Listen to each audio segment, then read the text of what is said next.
मधल्या काही काळांमधले आपले जी वक्तव्य होती किंवा भाषणं होती ती अगदी सरकारला आरसा दाखवणारी अशी होती, त्याबद्दल काय सांगाल? काय चुकीचं आहे?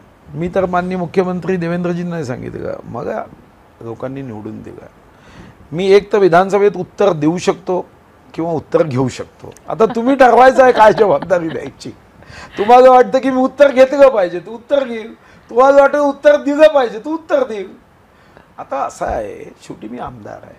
मी आजच नव्हे, 1995 मध्ये पहिल्यांदा जेव्हा निवडून आलो तर तुमच्या माहितीकरता सांगतो की तेव्हाही आमचंच सरकार होतं, पण खनिज मंत्रालय स्थापन करण्याचा विषय मी मांडला, कोळसा खाणीच्या प्रदूषणाचा विषय मी मांडला, इतके विषय तेव्हाही मांडले.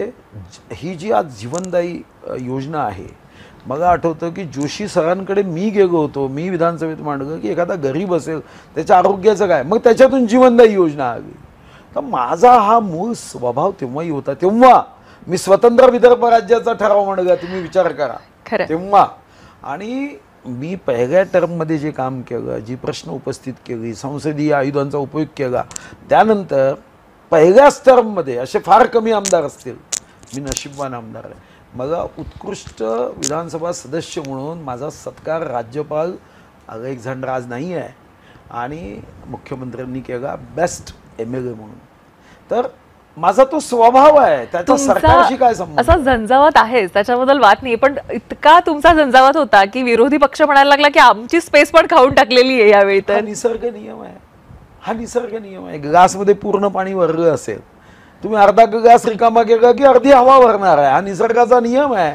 विरोधी पक्ष जर त्यांचा जनतेच्या प्रती असणाऱ्या त्यांचे दायित्व, त्यांच्या जबाबदाऱ्या पूर्ण करत नसेल तर शेवटी ईश्वर तर कोणाची ना कोणाची नियुक्ती करणारच आहे. शेतकऱ्यांचे प्रश्न, शेतकऱ्यांच्या AG पंपाचे प्रश्न, ड्रग्जनी आज महाराष्ट्रामध्ये 90,000 कोटीचं ड्रग जर सेवन केलं जात असेल, उपभोग केला जात असेल, त्यांचे प्रश्न मांडणं माझं कर्तव्य आहे. मी शेतकऱ्यांचे प्रश्न मांडले, कृषी पंपाचे मांडले, मी कृषी न्यायालयाचा विषय मांडला, मी इकॉनॉमिक ऑफेन्स विंग EOW, मी AOW सांगितलं की कृषी ऑफेन्स विंग निर्माण करा. तर मी माझ्या सूचना करणं ही माझी जबाबदारी आहे. मी मौनव्रत नाही घेऊ शकत.